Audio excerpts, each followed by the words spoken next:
Welcome to Focus on Business, a podcast show for photographers with me, your host, Jane Goodrich. I'm talking to successful photographers so you can learn from our experiences and have the business of your dreams. So join us and let's focus on business. Hi, so today on the show, I'm really excited to have Zach Gray. Welcome. He's a fantastic wedding photographer turned, absolutely anything. Westcott Pro, photography business coach, entrepreneur business coach, develop software, master of everything. Welcome, Zach. How are you? Thanks so much. I don't know if I'd call myself a master of everything, but definitely a serial entrepreneur. Would be included in that. Tell our audience a little bit about you if I'm sure most people have heard of you, but if they haven't, just tell us a little bit about yourself. Yeah, well, I'm Zach, and for a season back 2009, 10, 11, 12, 13, 14, I was fairly known in the industry, in the photography industry. My wife at the time and I, Jody, started a photography business in 2007, and basically I never made more than $12,000 a year up until that point. I was 27, and who am I to think that I could ever do anything successful? I kind of had a small mindset around success and money and earning and any of those kind of things. We started this little photography business and we thought, man, this is something I could be passionate about. I could do, maybe I could become good at this. And ended up shooting 19 weddings from June of 2007 to December of 2007, which I realized that was a lot. And then we sat down and did the math and I realized we didn't make a lot of money. And I was like, oh man, this is really frustrating. I had literally made a $4,000 profit. Now I did put a bunch of money into gear and equipment. But then my wife was pretty smart with the numbers, ran the numbers and said, man, if we double this and shoot 40 weddings, even 50 weddings, we'll maybe make 40 or 50 grand. And that's not great. Like we want to make, what would be great would be to make, say, six figures, 100 or more. So I was like, well, what's missing? I think our photos are getting kind of good. People seem to really like us. What's wrong? And then I realized, we don't know anything about business. We literally know nothing. So I decided I should probably learn something about business. So I did two things. At the time, I was listening to this guy named Dave Ramsey, and he said, this profoundly changed my life. Where are you going to be in 5 years is dependent on two things: the books you read and the people you meet. And I thought, business, how does that relate to business? I've never read a business book in my life, and I don't know anybody successful. So I need to read business books and meet successful people and do whatever they tell me to do. So I took out a number of different entrepreneurs, most of them photographers that I knew were making money. And I said, hey, how do you make money? And all of them said the same thing. Now I go, most people ask us how we take cool pictures. Well, you're wondering how we do business. Wow, that's pretty cool. And they told me, helped me, gave me pricing structures and all kinds of cool stuff. And then I read 10 business books, December 2007. I just voraciously started reading all these books, and I came up with a plan. And I said, this is the new plan. I came up with the plan. Jody executed the plans because she's a great executor. And in January of 2008, we had this new plan, a 5-year plan to get us to six figures. And I realized we needed to run the numbers. We needed to know what kind of, we were shooting weddings, what kind of brides did we need? How much did they have to spend? How much was our profit? How much did it cost us to do it? How much time were we putting in every single shoot, et cetera, et cetera. And we had this great organic marketing plan, which, by the way, we'll probably talk about at some point on this show, how we did this specifically. We engaged this new plan, and within 2 weeks, I had all the balls rolling for the next 60 days to generate $83,000 in bookings. And over the course of that year, we broke six figures and I jump-started our business. And I just went, I can't believe this. I can't believe I'm doing something I love doing and actually making legitimate money doing it. And at the end of that year, I just said, I got to help as many people as I can.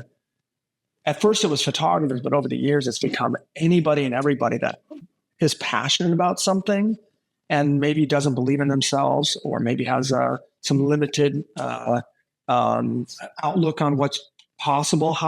I always say this, how tall can you stand? Everybody can stand a little bit taller, right? Including me, including you, no, I'm going to do listening to this. And what are you capable of doing? And then, is there a simple executable plan that you can follow that you can legitimately do the thing. And now I've had the privilege, as you mentioned in the beginning, I've coached in workshops and one-on-one about 1,500 photographers over the course of 15 years. And then about 100,000 people on our email list that we spoke to every single week. And then we traveled the world from Paris and Moscow and Amsterdam and all over the US, teaching people how to run a more successful business and shooting all over the country and being a Westcott Top Pro and creating content for photographers, helping them take better pictures and all this amazing stuff for many, many, many years. And it was a really, really cool experience to be able to do that. And I still help entrepreneurs to this day. That. It's great. So that's a bit of the story. I love that. Why did you choose photography? Like, what were you doing before? What made you think, all right, I'm going to start a photography business? Or did you say, I'm going to be a photographer? Well, I think it's the same reason that a lot of people do. Right when we jumped on pre-show and we were just checking mics and all that stuff, I was sort of playing with my guitar up on the wall. I was a professional musician. I live in Nashville, Tennessee, and I was a professional musician when I first came. That's why I came to Nashville. And I think that creative types in general, they have this similar story. Not all of them, but many of them that are creative. They like something that's creative. I like music because it's got two things I love, which is it's artistic, but it's also scientific. There's a way to do it right, but then there's a way to make it beautiful. And photography is like that. There's a way to do it right, but most of us go, there's a beautiful way to look at the world too. That's kind of my way, and it's something I can create. And most entrepreneurs, there's a great book by Michael Gerber called The E-Myth. It's one of the first business books I ever read. And he basically says this, that he uses the sort of the storyline of a pie maker. There's this lady and she loves to make pies. And she makes pies for her friends, and she's passionate about delicious tasting pies. And all of her friends eat her pies. They come over for Thanksgiving and eat the pies. And they just go, these pies are so good. You know what you should do? You should sell those pies. And she goes,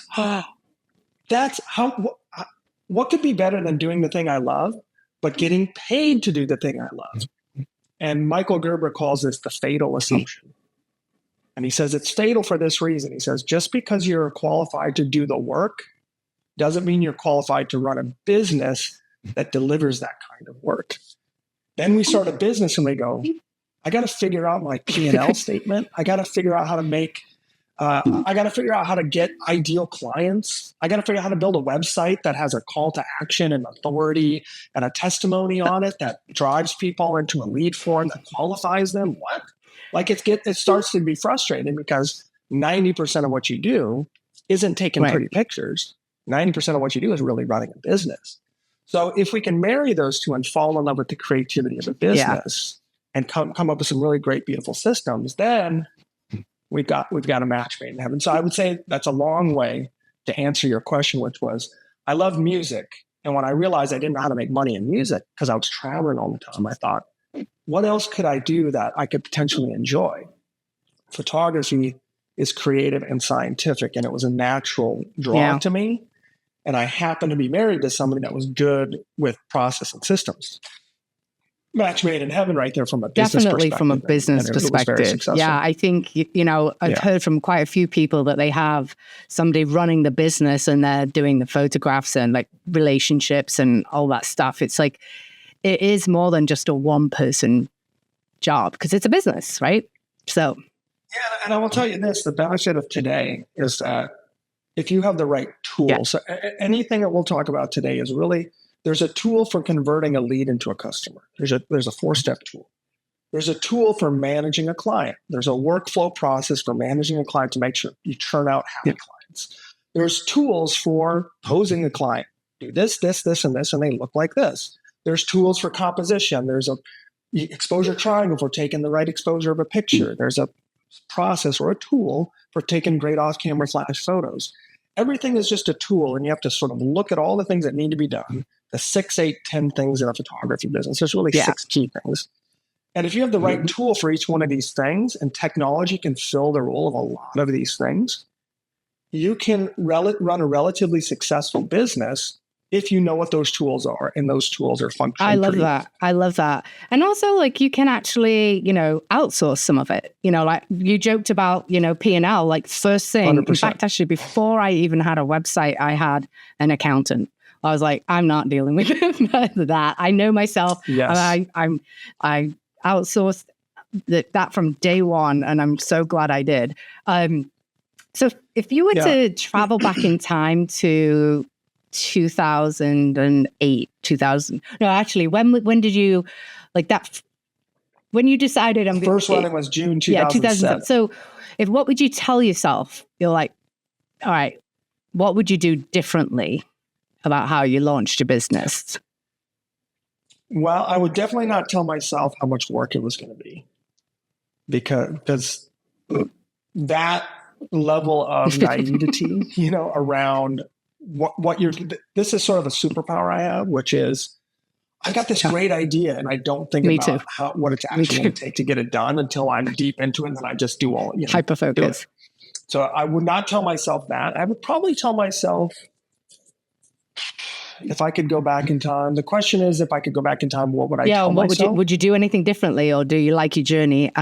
Oh, well, do you want this to be external, internal, or philosophical? We've got listeners that are new to the photography business, so whatever you choose. Okay. I tend to go internal or philosophical. So whenever you have a passion project, it's very easy for that passion to become your life. And I would tell you this, I would say the photography business is not more important than my marriage. I would probably tell myself that, to be very, very careful not to let this become my identity, and instead focus on who I really am and how I can become the most present person possible with the people around me, including my spouse or significant person.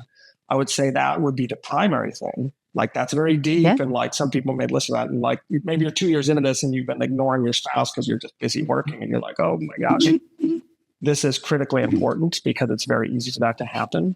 I'd say that's probably number one.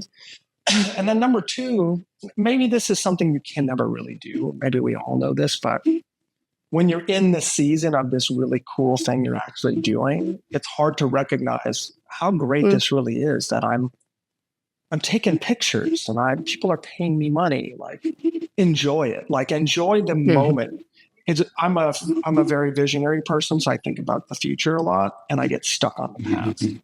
My goal in my word for 2024 is to be present. How present can I be with my children? How present can I be with the people that I love, etc.? And how present can I be just going, wow, isn't this cool? Yeah. That this is the life that I have an opportunity to thrive today. And some days you're in survival, but that's okay. But today I get an opportunity to thrive. So I'd probably say that. That would probably be the two. I actually love that. And I actually love having a word for the year. Like, I like it. It helps focus you. Like, what's that word for the year? Is it be present or phrase or something like that? I actually think that's a really interesting point. Yeah. And I mean, if you'll allow me for a second, from a logistical perspective, if I grab this is my my little journal. Yeah. And if we look through here at all these, like, every day it does this really cool thing. This is just a basic journal you can get. This one's called, if anybody's curious. Well, I'll put it in the link. You can say. We'll put a link, because I don't remember the name of it. But essentially, it's very cool. It says, how do you feel today? Yep. So check in with, like, what's really going on here? How do I feel? What are my intentions or achievements that I intend to do today? Or just three things, because that's all you can really do in a day. Three things. Then what are three things that I'm grateful for? And then what am I going to do for my happy hour? Meaning, when I check these things off my list, how am I going to celebrate? One thing that I've noticed I started doing for this year, for 2024, when I said not my word, just the word of the year, but my goal for who I want to become is I want to be more present, was every day I started putting down my intentions as, well, I'm meeting with so-and-so. I'm going on this podcast with Jamie. How present can I be in this moment with myself, with her? How interested can I be in what's the only thing that's actually happening in reality? Yeah. This. Nothing else is happening. The future is not real. The past is not real. It's just a memory. this is the only real moment from my perspective that there actually is. How present can I be in this moment? And I've just been writing. So to turn that idea practical, I've been writing that down. So a couple of weeks ago, I was going to see a friend I hadn't seen in a while. And I wrote down as an intention, how present can I be with Warren? Right. And then when we were together later on, a couple of weeks later, we were talking about this over some text. And I was like, yeah, this is an intention of mine. And he goes, I noticed that when we were together. I noticed that you were much more present. And I was like, how great is that? He felt like I was more interested in him than I had ever been in the past.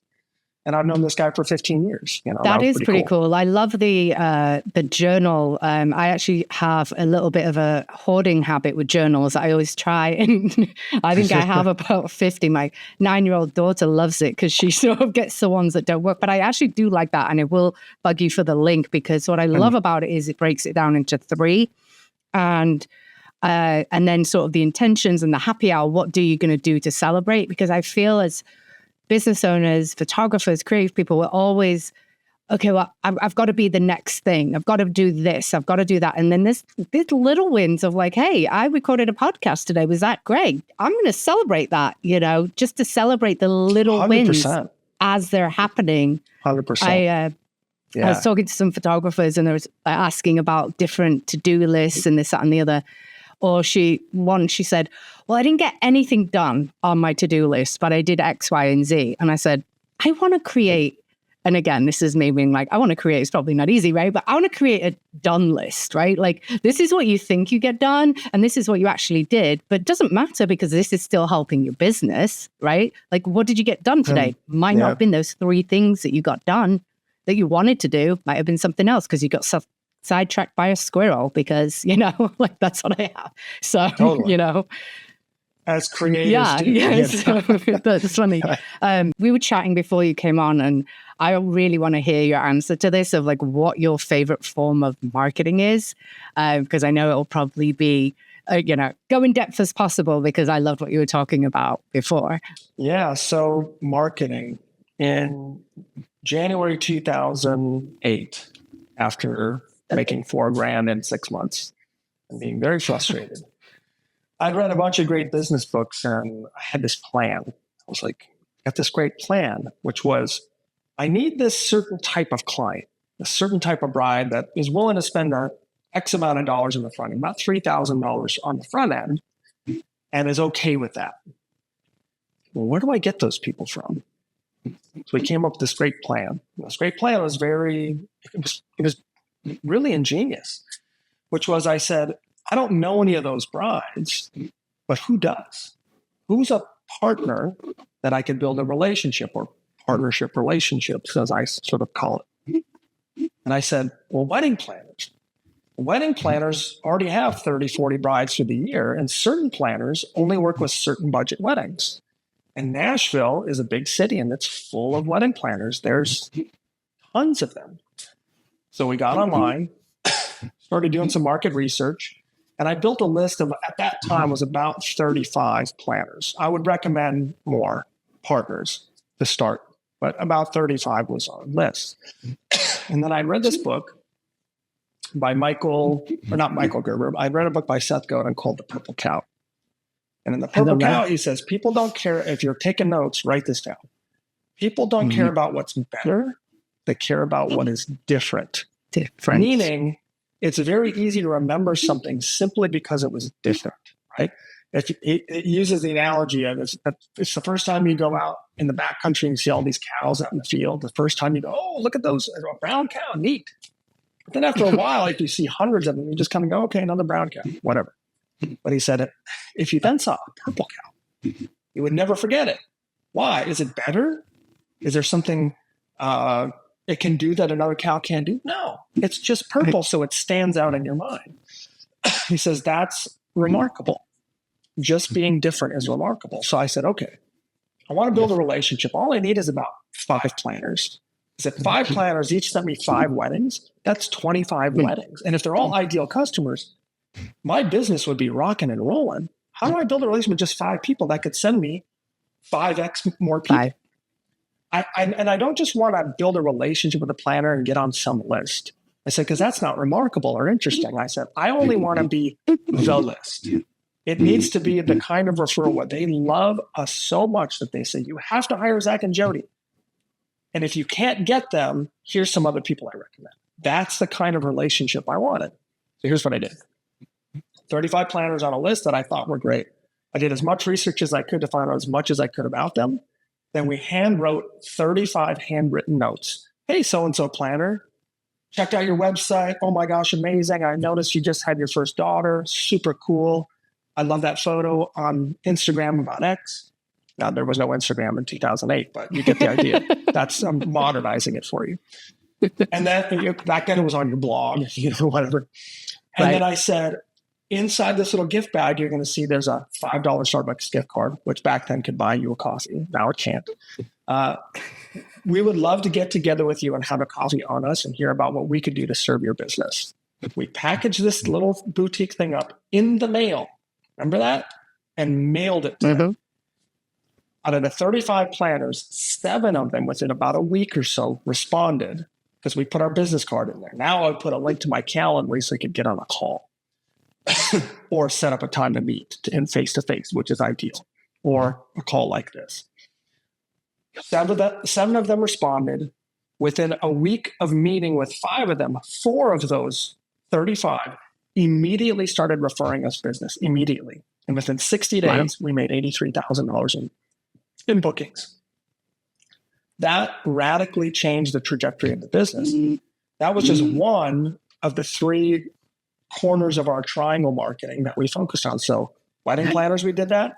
Then I did that with other wedding photographers because wedding photographers can't shoot every wedding. Right. So I did the exact same thing. I built a relation with 5 photographers, sat down and had dinner and said, I want to send you all my double bookings of my best clients. Does that sound interesting to you? And I went, yeah. And I said, great, let's share a Google Calendar together. Anytime I get an amazing client that I can't shoot because I'm booked, I'm going to send it to you if you're available. And they were like, really? I was like, yeah. And I said, that's it. And then, of course, when I did that, they did that for me. So then I had 5 photographers.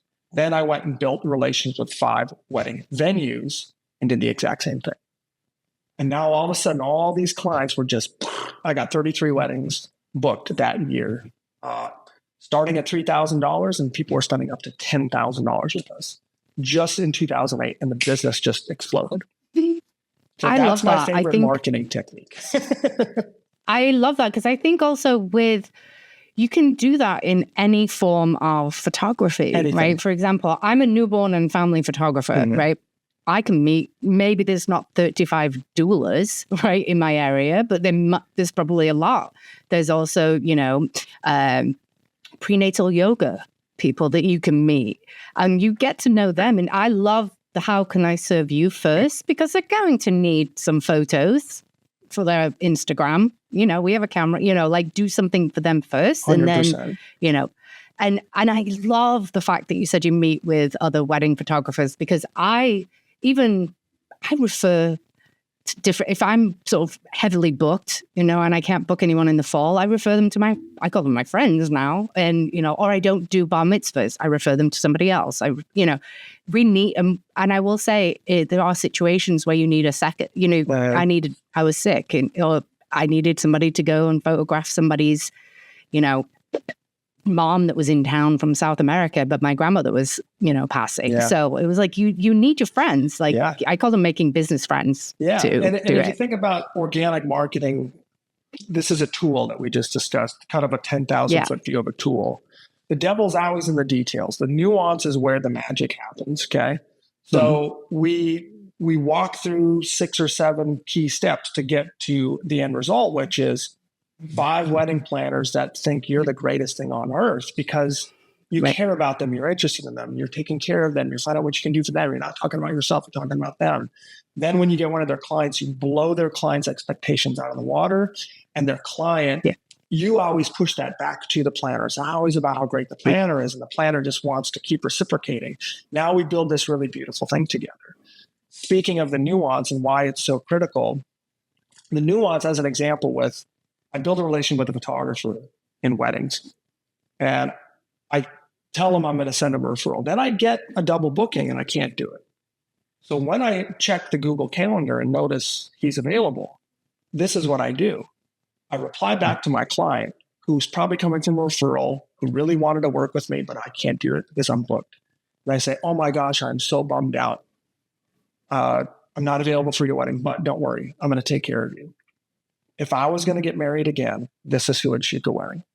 This is one of the best photographers on the planet. I know this person personally, and I've already checked their calendar and they're available. But guess what? This is a hot date. They get booked really fast. Here's their name, phone number, and email. Call them today and book them as fast as you can. And then I BCC that photographer so he sees everything I wrote about him, but the client does not see that. The reason for that is I'm saying I talk a big game and I deliver a big game. And this is what I really think. This is why I'm building a relation with you. And I meant it. Like Evan Baines was one of these photographers, he's a friend of mine still for 20 years. One of the best photographers I've ever met. He actually taught me how to become a way better photographer. And I built this relationship with him. And he would call me like the next day after that kind of was wrong. Go, I owe you dinner again. You just made me $5,000 today. And I'm like, let's keep it going. Let's keep it going. Yeah. And I actually think the friendships that you make, because it can actually be quite a lonely business. Totally. Right. And if you're only just marketing on social media and you're not really getting out there and learning about, other people's, learning about the ideal client, learning about, your community from, for me, it was a music store that like a music class. She has a huge storefront. She's so well known in the area. And guess what? She recommended me, and just being able to call her and be like, I'm having a bad day. Can we have lunch? Yeah. It's just night and day than just sitting in my studio, like editing, where I'm just feeling sorry for myself. Well, what's really interesting about what you're saying is that speaking of going from external to internal or philosophical, that's a Donald Miller thing. If you've ever read Story Brand, that's what he talks about. Story Brand is fantastic. But essentially, now more than ever, people are dying for real connection more than ever. Yeah. So a lot of people are like, well, everything's done on Instagram. Everything's done. Sure. There's some truth to everybody is sort of doing this, but also there was just an interview done with the Surgeon General of the United States. And he says, what is the biggest catastrophe, medical catastrophe facing America? And he said loneliness. And we need to put all of our resources into loneliness. People are alone. And not just alone in the sense of they're not interacting with something or somebody, but nobody's kind of speaking to this. And when you show up and sit with anybody, a planner, the president of your HOA, because you're a family photographer, you're going to do something for the HOA and get a bunch of people together. And you go, what's going on for you? Tell me about the challenges of being there, running the HOA, or anything about their actual life. And you're actually listening and being, what we talked about at the very beginning, present. It will, you will become the most valuable person to everybody. And that's not the goal. The goal is not, how can I become the most valuable person? The goal is connection. How can I connect in the best way possible? And one of the natural results of that is people want to be around you. They feel valued by you. And I love how you talk about it in terms of relationships, because as when I teach on this, then people are like, I don't want to network, right? There's a sort of like, a knee-jerk. And I will say, I don't like the word. I don't know why I get a knee-jerk reaction to it. I'm outgoing, I'm friendly, I like people. But there's something about that word. But I say it making business friends. But I love the word actually relationship marketing or partnership marketing, because it sort of takes off the scariness. It's like, okay, well, I'm going to send, in regular mail, which I absolutely love the idea. Ew. But I'm kind of curious about those 28 people that just took your Starbucks card and didn't, and didn't write back. I'm just kidding. But like, I guarantee you, they never forgot who I was. Right. And maybe they did refer you. They just weren't the right person. They just weren't right. Right. Not everybody's going to be right for you. That's okay. Right. And what I love about that is it's less scary to do something like that. Put something in the mail. If you're scared about sort of like meeting new people, put it in the mail, and then they're going to respond to you. And then they reach out and they're sort of starting the connection, and it's less scary, which I love. I just think that is actually such a great tip. It's amazing to you use, especially in these day and age where we are sort of hidden behind a computer and like, how do I actually do that And versus if going you to read any BNI. great business book, I wish I had it sit next to me, but I always keep a copy of Dale Carnegie's book, How to Win Friends and Influence People, which I read in 2007 as well. And you realize that to have great relationships is actually, there's very little burden on you because it's all about them. People aren't really that interested in you. So just remember that. People are mostly interested in their own thriving, their own survival themselves. And when we become Dale Carnegie says this, he says, you can make more friends in 2 months by becoming genuinely interested in other people than you can in 2 years trying to get other people interested in you. All you have to do is ask people questions, smile, use their name. Carnegie says it's the most beautiful word in the English language is your own name. And somebody goes, hey, I'm Zach. And you go, really nice to meet you, Zach. Tell me your story. What do you want to know? What's important to you? Oh, I'm really, we just had a kid. Oh, tell me about that. All of a sudden, they're like, who is this person that's interested in me? Be curious. Yeah, curious. One of the companies I'm working with right now is called Curiosity Coaching. This is what he does. He gets people to ask better questions instead of coming up with all the right answers. Genius.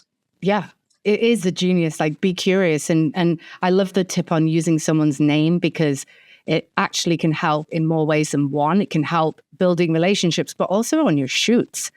Like, people relax if they, you're like, hey, Zach, can you just pose this way? Versus, hey, can you just pose this way? 100%. Like, it relaxes you because you, like you said. Yeah. And the more you show a genuine care for them as people and not just them in the context of the business deal you're doing together, that's another powerful tool. That's the experience tool that I've shared with thousands of people. But how do you build an experience that speaks to the philosophical or the internal desire versus just the external need for cool photos or for even their story to be told? Because really, photographers are not photographers, they're storytellers. And once you start realizing that's where the value is. And what I mean by this is, if a bride and groom walk in the door and I book me to shoot their wedding, and they quickly realize I'm more interested in their marriage and relationship than just the wedding day, they just go, whoa. It's a remarkable thing, meaning you stand out purple cow because you're interested in the real things in their life. Like, a bride doesn't dream about her wedding day because she's just dreaming about one day. It's about the hope of what it could become. The white picket fence and the knight in shining armor and the family and the beautiful life together and building something that matters. That's really what it's about. It's not about a wedding day. And most vendors are interested in making you have a great day. Right. And the first thing we did was we would book somebody and give them a book on marriage that we highlighted a bunch of stuff in the book. And they would go, oh, we go, yeah, this book made a big impact on our relationship and we're interested in your relationship. And they would go, holy cow, this is really different. I think that's interesting because when I was shut down in the pandemic, one thing that I realized that I missed was, yes, I missed the shooting, but I was really worried about the moms and because they didn't have a support and anything. And when my first shoots after it, I just, saw a lot of postpartum, and I realized that I wasn't just photographing them. I was giving like little tips from, I see so many different cultures of like someone struggling with this, or I'll slip a postpartum therapist card to the dad and be like, okay, like she needs it, and he's like, really? I was like, she had a traumatic birth experience. And so you need to do that. But it's all about their family, right? And it's all about them as humans, not the photographs. Wow. I mean, it is about the photographs, but I am like in like a wedding too. Like, I'm in a very intimate, someone's just had a baby 10 days ago. They're exhausted. And then I'm going to try and pose their baby and be with them for 3 hours, right? So yeah, I mean, it's really neat too, because we have an opportunity to add value to somebody's life. And sometimes those can just be little nuanced ways with a little bit of this. And it's really good because it makes them really remember us. But also, what's better than taking cool pictures, telling somebody's story? What's cooler than making some money in a business is having an impact on somebody's life, making their life totally. And if you start thinking that way, how do I improve people's lives? How do I make this matter? then you Yeah. are now making your life and a world about something bigger than just yourself and making some money on the side or making a full-time income. And that's great. And that's good for you. That's good for your family. That's good for a lot of things. But what's even better is legacy and what happens long term. Those things are really cool. And you get an opportunity to do that. If you're shooting a baby photo or a family session or a senior, a wedding, a legacy, which is what I call people that have been married 40, 50 years and you do a legacy shoot I for love them. that. All these things are your opportunity to invest your time and energy into somebody's life to make their life better. And if you think about what you do in the business, like what's a little thing I can do here, here, and here to make their life better? It's very fulfilling. It's really fulfilling. And I think one of like for a newborn photography listening, there's like, you know, you've seen a lot of things that work with other, you know, I photographed over 1,000 babies, right? I know what works and what doesn't, right? And so a new mom that's struggling because there's so much information overload and be like, it's okay. You can do this. Or, hey, dad, you know what? She's just run a marathon and carried a human for 10 months. You know, I think you should change the diaper. Right? And she's just like, oh my gosh, you're just like, and he's like, oh yeah, I didn't think of that. And I was like, well, he's tired too, but like, it's just, and I think I can get away with it because I think like my English accent's Mary Poppins, but 100%. it's really, I'm advocating for that mom. Much leeway. Like you can say really mean stuff and it's kind of like, oh, that was kind of nice. You know, it feels good. No, I don't say mean stuff, but I do. I'm like, saying you could. You know, I have, but not to my clients. But in my waitressing days, I did. But all right. So speaking of clients, and actually, when you were full-time wedding photographers, so we were sort of rewinding a little bit, like how did you have a work-life balance? I mean, you talked about you were, you'd regret being a little bit more present and everything. Like, how would you recommend like photographers that you coach now, or even entrepreneurs, like if they have a seasonal business, how do you cope with that? Is there a work-life balance? Like if that is ever existing, ever, right? Well, I think that, balance is it doesn't have to be about, mincing terms, but sometimes when you hear a word, you think a specific thing. So balance kind of makes it feel like everything has its proper place all the time. And I don't think that's a very realistic thing at all. Versus a friend of mine, Caitlin James, once said this. She said, it's more like a pendulum swing, right? Mm-hmm. Sometimes I need to put a little more time into my business. Like if I don't put time into something, it's not going to really succeed. But sometimes I need to put more time into my relationships with my family or taking care of myself or, personal time or whatever. As long as it doesn't swing too far and too out of balance from that perspective where it's like way over here and all I'm doing is working. So I think if you look at any business, one of the worst things and the most detrimental things that happens to a successful business is they get successful quickly. So they get successful really quickly. Now they're just super busy. And what they can't do is actually iterate on the business. They don't spend time working on the business. They're just in the business doing stuff. And even if it's good or bad, it's just active. So they just keep doing stuff and they don't have time. So one of the best things that you can do is figure out, how do I make a decision? Here's what I'm going to do and what I'm going to commit to. And really the most important thing, I think, is deciding what your value proposition is for your life in general. So what's at the top of your value ladder? And if you say, if you're spiritual, it's spirituality. Then if you're married, say it's your spouse. Then if you have kids, maybe it's your kids. Like these are the most important things. Nothing is going to get in the way of these relationships. Then work. Okay. Work is probably fourth or fifth down the list. So if I have work, how can this work add value to these things? There may be a time where to take care of these things properly, I need to work enough to generate enough income to take care of these people. Okay. But that's a season. Then once you've made that decision, trying to decide what is really the most important things for me to say yes to, and what are the things that I really should be saying no to. And the reality is I'm a big fan of the Pareto principle, which is the 80-20 rule. If you are running a fully functioning business and it took off in a year like mine did, the reality is about 80% of what you're doing is probably useless or worthless. And 20% of what you're doing is actually generating all the cool stuff. Yeah. A lot of us can be sitting around scrolling on Instagram thinking we're doing something with our business. The reality is, if you looked at it on paper, you go, this is generating nothing. It's doing nothing for me. So what's important is if I looked at, I have a relationship with this planner. She sent me 5 weddings. That turned into $26,000. This is my 20%. Right. How can I take the 20% and focus in on that and do more of that and eliminate or systematize the other 80%? Just get rid of it or process it. If it's stuff that kind of has to be done, how do I do that? And focus in on that 20%. That is going to give you the most bang for your buck and the most balance, because you're doing activities that are actually producing something. And if you can't measure it, it didn't happen. So if you can't look at this and go, I did this, then this, then this, and it produced this result, you're probably just sort of winging it out here going like this, hoping it's going to turn into something that's really not effective.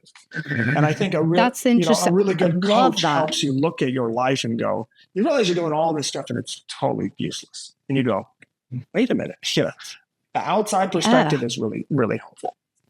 I think that's fascinating because of like how you said, oh, well, you can get too busy, like if your business took off, because that could be you're in your area and now you're the cheapest person who's doing family photos and you're just fine. You're killing it. You're doing amazing. Right. But you're so busy that you don't realize that you're not A, making money, but B, when another photographer comes on, they're just going to wipe out your client base. But I love the 20% because for me, you just actually sort of, thank you for the therapy session, because I know what works in my business. I know Instagram. I got 1 client in 14 years from Instagram. Why bother? Right. Why am I wasting time on Instagram? Facebook, until I think Facebook pages worked until those Facebook groups. So I just left my Facebook page because I was like, it's not working anymore. I'm getting like 2 people looking at it. Right. So like to free yourself of knowing where your clients are coming from, to be like, I don't have to feel like I have to be on Instagram, or I don't have to be on Facebook. I can focus on my email marketing that I have 5,000 clients. I can focus on that. That's okay.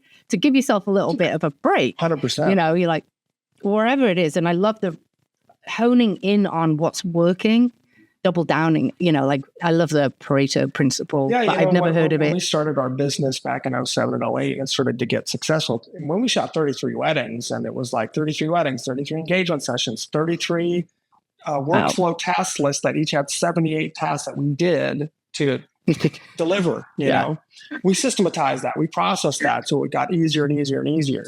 I looked at every area of the business that had what I call bottlenecks, where something where the business sort of slows to a halt or gets really frustrating, or there's a pain point. And the only reason we're able to do this and fix these problems is because every week we dedicated 2 to 3 hour blocks to working on the business and solving problems in the business instead of just taking care of what business we already had.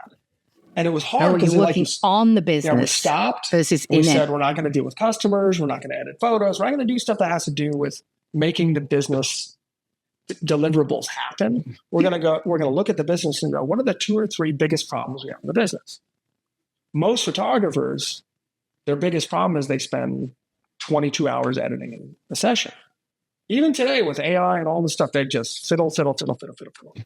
I happen to have this crazy workflow from the beginning, which was 2.5 hours to do everything related to a wedding, including building the album and delivering the photo. Everything was down to 2.5 hours. So it was incredibly, incredibly fast. But you have to basically be able to take an inventory and go, okay, there's 6 components to a photography business. I've got my website. I've got my marketing plan. I've got my workflow. I've got my experience. I've got my pricing structure, et cetera. Of these things that are in the business, where are the bottlenecks? Where's the problems? And let's attack these one at a time and solve them, systematize them, eliminate them, or make them better. You know what I mean? So how do I make these things better?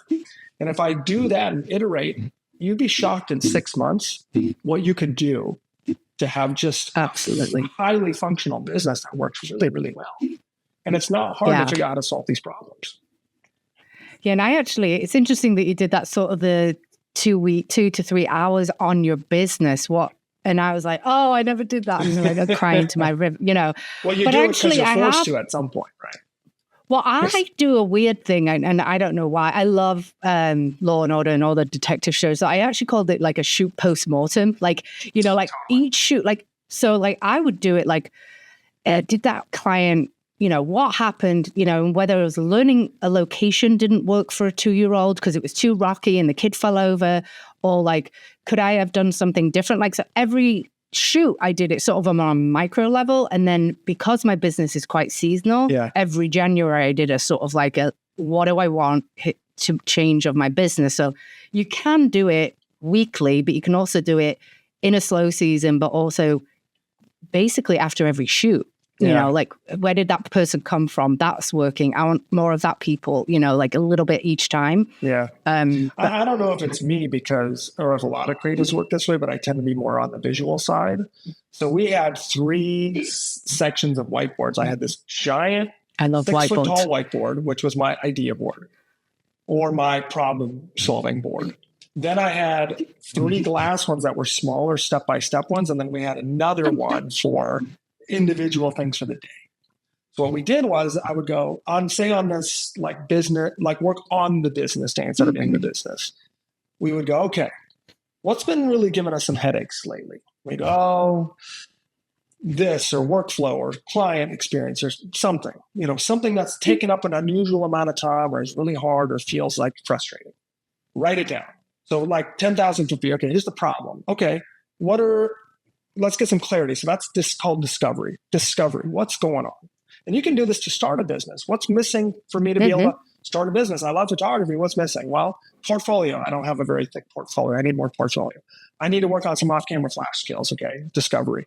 We're going through a bunch of things. Now that we've got kind of the 10,000 foot view of discovery, now we got to get some clarity. Okay, in my workflow, what's missing? Well, I don't have a system. I really don't know what to do pre, during, and post shoot. Like, I kind of have a few things, but I don't know everything I do, and I kind of just wing it. So I need to just write everything down, okay? More clarity. And then what else? I need a way to kind of make more of an experience out of this and do it at the right timing. So I need some timing triggers on this. Okay, great. Now we've got some clarity. Now we go to the last step, which is implementation. How do I actually do this? What do I need to do? How many steps are there? Say there's 5 things I actually need to get done, and inside of each of those 5 things, there's 3 things. Okay. Well, that's going to take me 5 working days to get this done, but I have to work on in my business too. So it's going to take me 4 weeks to get all these things done if I dedicate 1 day to do these 3 tasks, etc. Now I start writing down the implementation. I need to find something to do my workflow in, do some research, make a decision, pick it. Then I need to write out all the steps. Okay, I got to do that. Then I got to find out some better steps that maybe some other people do better, do a little research on that, et cetera, et cetera. Now, 4 weeks later, I've got a fully functioning workflow, and I just check things off my list, and it rocks. Like, I solved that problem. Next month, what are we going to do? You do this every month over 12 months. Yeah. And you solve 12 big problems in a business. Holy cow. Your business will get spectacular. But most people just don't really know what to do or even have a process to follow. Like that simple thing I just told you, which is discover, clarify, implement. Follow that rule for anything. Right. What's going on in the business that's good or bad? Get clarity on it. How can I implement it and make it work? Follow that process. It'll change your life. Yeah, I think that's with any business, I think that really, or even like you have problems in a relationship, like, okay, let's discover what is the problem. Well, that's true too. I mean, imagine, you're married, and for whatever reason, every Friday night, maybe you're married and say you don't have kids, and every Friday night, you and your spouse kind of get an argument over going out and a date problem. What's step number 1? Well, what's underneath it? Why? Why is one person and the person upset and frustrated? Well, I'm frustrated because you're not planning it, and I wish you would plan it. Okay, thank you for sharing that with me. Okay, we're doing some discovery. Let's get some clarity. What's the reason for that? Well, I want you to take care of me. I want to feel seen by you. Okay, there's the emotional component. What can we do to help solve this? Can we implement it? 1, I just want you to care. I want you to pay more attention. Okay, I can do that. Thank you for sharing that with me. Right. What else can we do? Maybe we can get together on Mondays and go, what are some fun things that we'd love to do together? And write a few ideas down. And then I can execute those ideas. We just change the trajectory of your relationship when it comes to date nights in 10 minutes. Beautiful. In 10 minutes. Beautiful. Like, wouldn't that be great? You can do this with anything. Yeah. Behavior problems with your kids. You can do it with anything. Problems in your business. I mean, you name it. I mean, anything that you can think of, this is a great formula. I think it's fantastic because, not only have we learned a lot today, we've also got like some therapy tips. So on that note, if you were to give, someone that's out of college, they went to college for photography and they're like, I want to start a photography business, what would you tell them? Like one tip, like, I think you need to do X, Y, Z, or maybe it's a couple. What's the first thing? Yeah, I mean, well, maybe not. I would say step number one is what gets you excited? Like, what kind of photography gets you excited? Because you can't do everything. You have to sort of pick. The more focused you get, the more successful. If you want to get successful and if you want to make money, money is a good measure of success because it's proving that people care. Dave Ramsey says it's the applause for a job well done. They give you money because they like what you did. So that's a good measurement. So find out, what do you like doing? What are you interested in? And then when you find out what you're interested in, you got to think, where do I live and what's my demographic of people around me? Do people need that? And if they don't, can I sort of adapt what I want to do for whatever the needs are? Because you can't, if you go, you know what, nobody's doing this kind of photography in my area. And they get really excited thinking they came up with this great new thing. And I go, there's a reason for that, because nobody wants it. Now, that's not always the case, but mostly that's the case. If there's no wedding photographers in your area, it's because nobody wants it. Otherwise, people would already in my be doing area, it. no senior. Like, I even tried to even get like a group of us to like post, to like talk about, to email about senior photography. They were like, oh, you mean like the school yearbook photos? And I was like, yeah, I mean, outside of New York, I don't know why they didn't really do senior portraits. Well, and I love the age, So it's important to, step one, find out what you're interested in. Step two, is there a market for it? Step three, this is from Russell Brunson. He says, how do I fit into that market? Where do I fit? Meaning, how can I complement what's already happening, but do something special and different and unique? So what's my specialization? So if I realize I love weddings, I think weddings are great. I'll use weddings because it's easy. Yeah. I love weddings. Is there a market for it in Nashville? Yes, there's a huge market for weddings. A lot of people spend a lot of money to come here and get married. Okay, great. Now, if I want to be a wedding photographer, what's the thing that's going to be special about what I'm doing? So if I said, well, I'm a wedding photographer for couples who believe in marriage. Now I've got a unique proposition, which, by the way, is every couple. But it's allowing them to see something different about what I'm marketing and saying. It's my own marketing hill, they call it. I'm not the best wedding photographer. Good luck. There's way better wedding photographers than me and than you and pretty much everybody. Yeah. Like, I live in a town with one of the best photographers probably in the world, lives 20 minutes from me. I'm not going to be better than that guy. He's a freak of nature.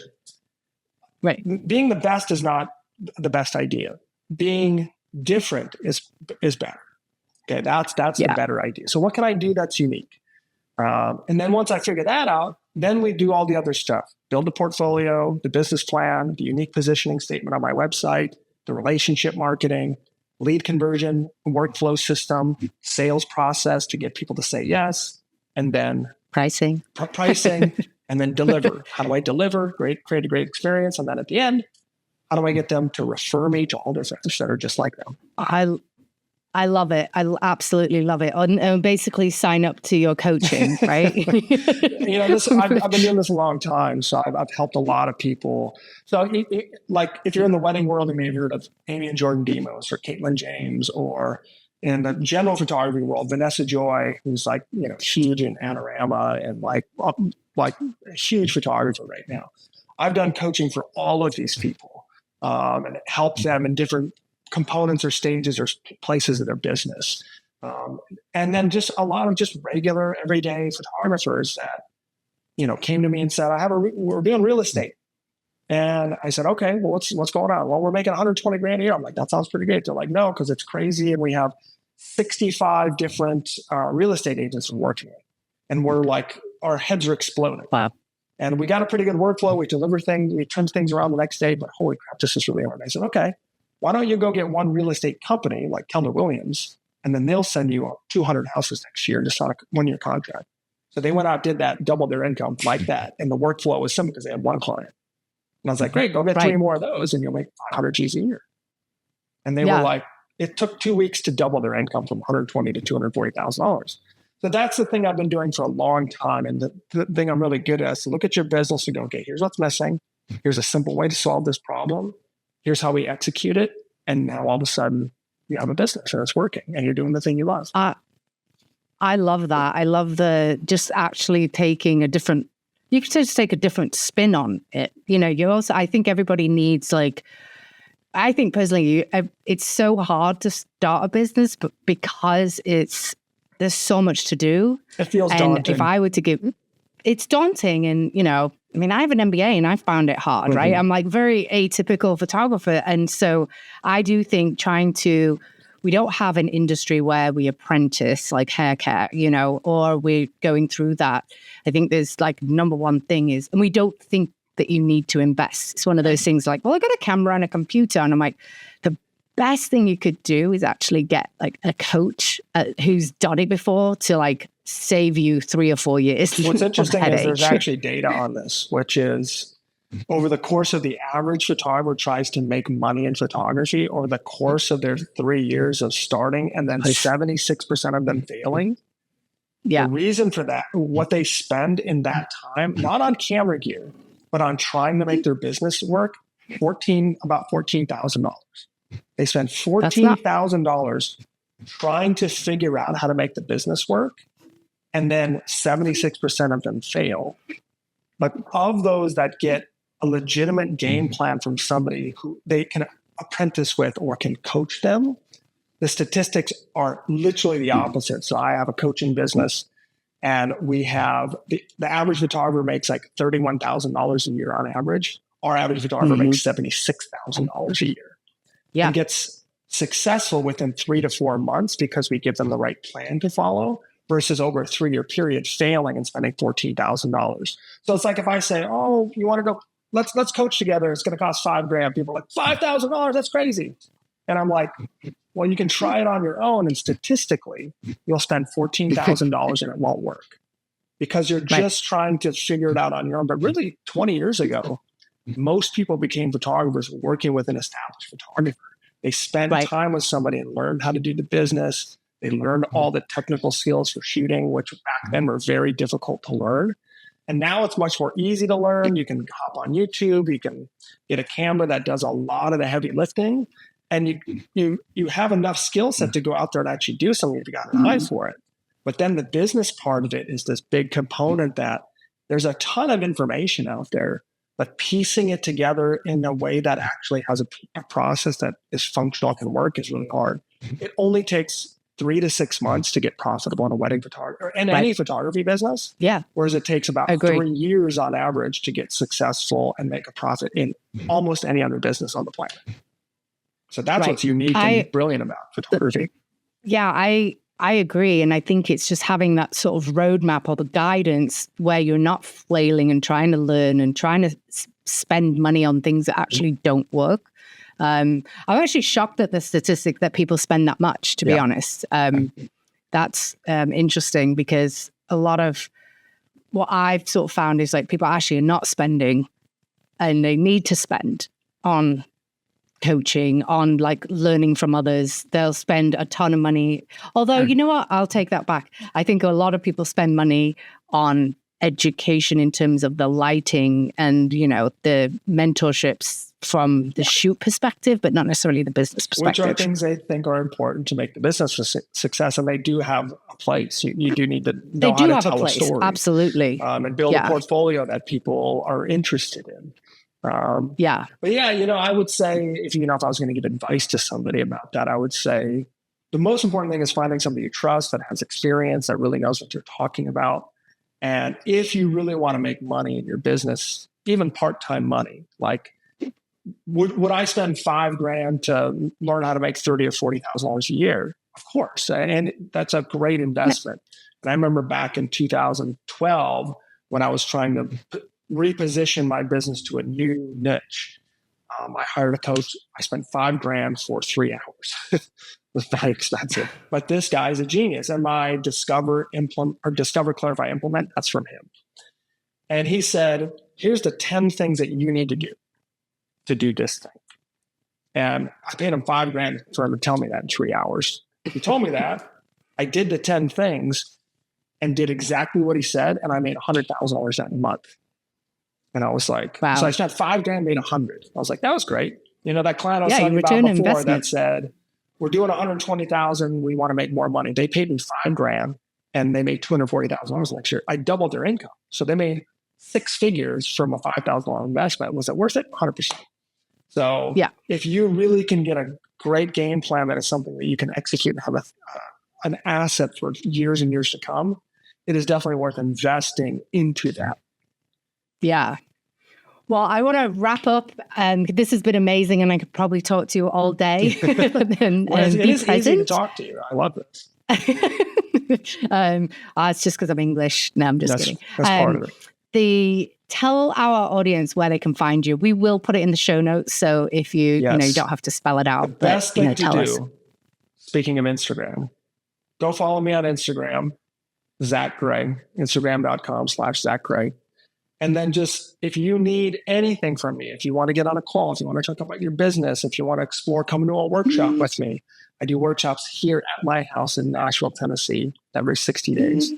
If you want to talk about coaching or tools or whatever it is, direct message me on Instagram and I'll get back to you right away. And we can get on a phone call together and find out what's going on in your business. That's the best thing to possibly do. That's amazing. And using social media for the better part versus like while you're scrolling, is it the 80% or is it the 20%? Totally. All right. Thanks, Zach. It's been great. Thanks.